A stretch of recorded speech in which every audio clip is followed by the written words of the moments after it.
Everyone tries to catch her when she goes to bed and she is incredibly delusional about the matters of the world. Tomorrow is gonna be another great day, another performance about what doesn't concern her.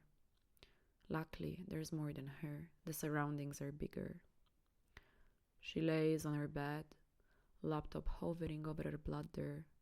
Yawns will make her eyes water to her ears. It bothers her that her body will make her sleep late, ignoring alarm clocks. This is why she works until 3 a.m.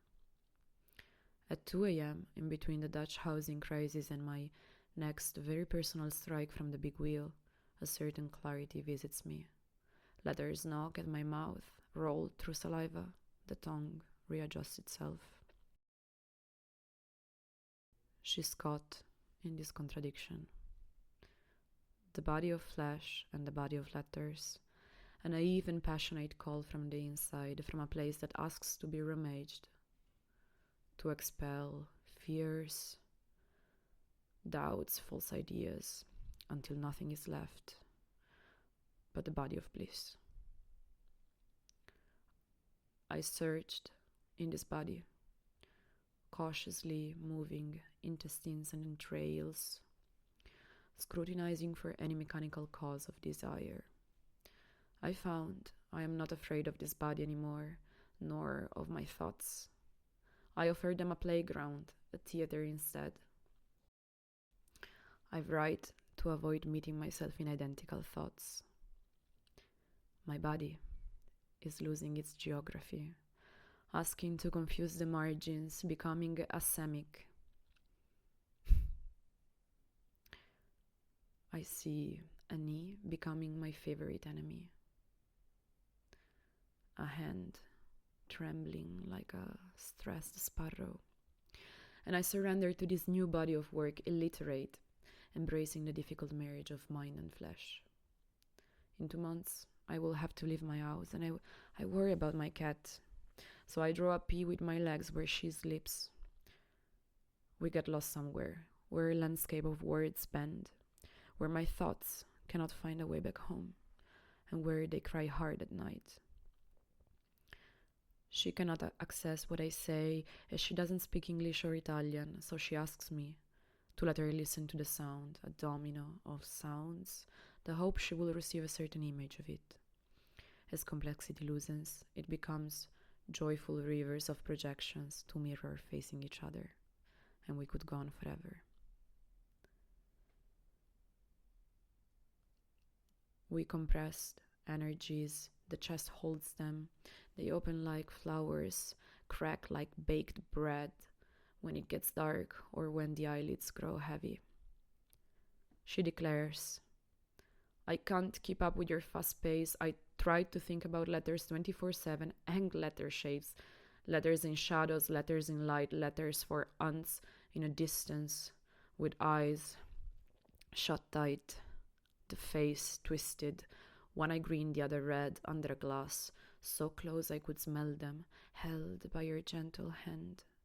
All the nodes, straight and violent, letters forced in a row, letters alone and in collectives. And I still think that the best P is the one made by my legs. The best hell is my friend's nose, whose looks like the mountains I miss. The best bowl is my mom's soft belly. The best A is a solid roof over my head. The sweetest Y is the source in between their legs. The garden of memories, the most beautiful typeface. Are you still afraid of your body? I can't keep up with your fast pace. I tried to think about letters 24/7, but I'm more in love with words. I am so madly in love with words. I wanted to become the brick builder of words.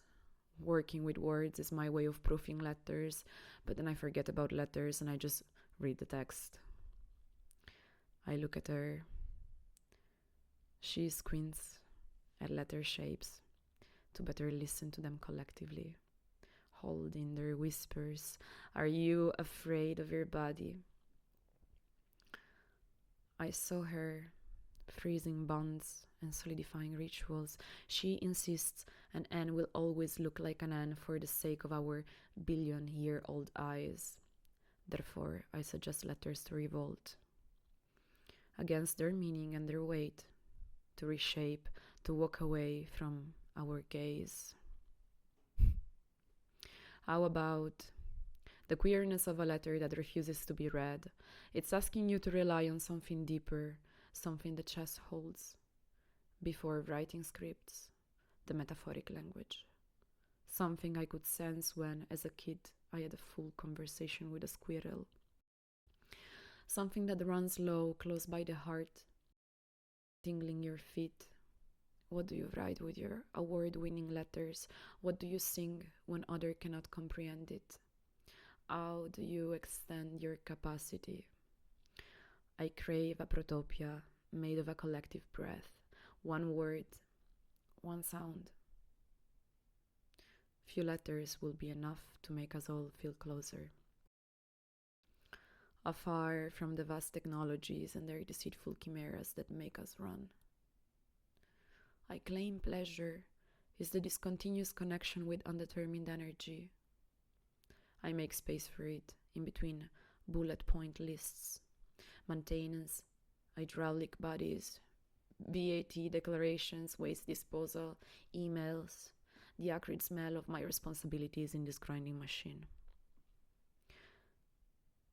A single beautiful letter is not enough to make a typeface work. Among other isms, another protest that reassures my fractured perception. We are striving to mend it.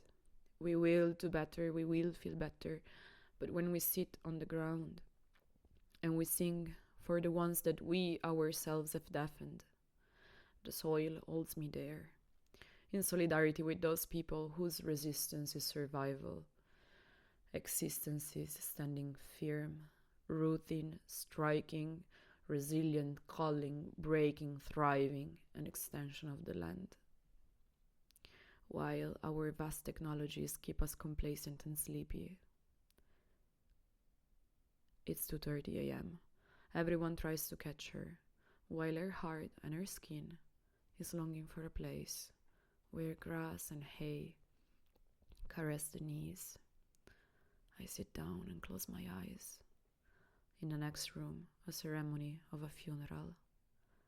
We pray together in a ritual of breath, diaphragm kissing the ribs, my hand on your shoulder.